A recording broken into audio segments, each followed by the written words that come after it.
IMDBയുടെ most anticipated series ഒരു Telugu series ആണ് 2024 ഒരു ഡിറ്റക്റ്റീവ് സീരീസ് ആണ്. വികട കവി എന്നാണ് പേര്. സോ ഇതിൽ എങ്ങനെയാണെന്ന് വെച്ചാൽ ഒരു ഗ്രാമത്തിൽ ഒരു അമ്പലമുണ്ട്, കാടിന്റെ ഉള്ളിലാണ് അമ്പലം. അതിന്റെ ഉള്ളിലോട്ട് രാത്രി ആരൊക്കെ പോയോ അവർക്കൊക്കെ രാവിലെ ബുദ്ധിഭ്രമം, അതായത് ബോധം നഷ്ടപ്പെടുന്നു, മെമ്മറി ലോസ് ഉണ്ടാവുന്നു, ജീവനില്ലാതെ ഇങ്ങനെ നടന്നു പോകുന്നു.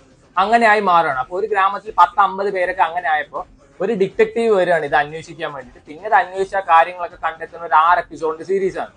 ഇതിൽ ഏറ്റവും വലിയൊരു നെഗറ്റീവായിട്ട് തോന്നി ഇതിലൊരു ആനമുട്ട ലോജിക് ഉണ്ട്. ഇതിൽ നമ്മുടെ നായകന് മണം പിടിക്കാൻ പറ്റില്ല. പക്ഷെ ആള് എത്ര ടോക്സിക് ആയ കെമിക്കൽസ് ചോദിച്ചാൽ ആൾക്കൊന്നും പറ്റില്ല. അത് എന്ത് ബേസിസിലാണ് എനിക്ക് ഇപ്പോഴും മനസ്സിലായിട്ടില്ല. മേഘ ആകാശാണ് ഇതിന്റെ നായിക. കാണാൻ കിട്ടില്ല ലുക്കാണ്. ഡയലോഗ് ഡെലിവറി നമ്മുടെ പുഷ്പ 2 അല്ലു അർജുൻ ഹാൻഡ്സ് വെച്ച പോലെയാണ്. നല്ല വെറുപ്പിക്കലായിരുന്നു. ഷിജു ചേട്ടനില്ലേ നമ്മുടെ ബിഗ് ബോസിൽ അഖിൽ മാരാറിനൊക്കെ ഉള്ള അങ്ങേരുണ്ട് ഇതിൽ രാജാവായിട്ടാണ്. കുറ്റം പറയാൻ പാടില്ല, അങ്ങേര് നന്നായിട്ട് തന്നെ പെർഫോം ചെയ്തിരിക്കുന്നത്.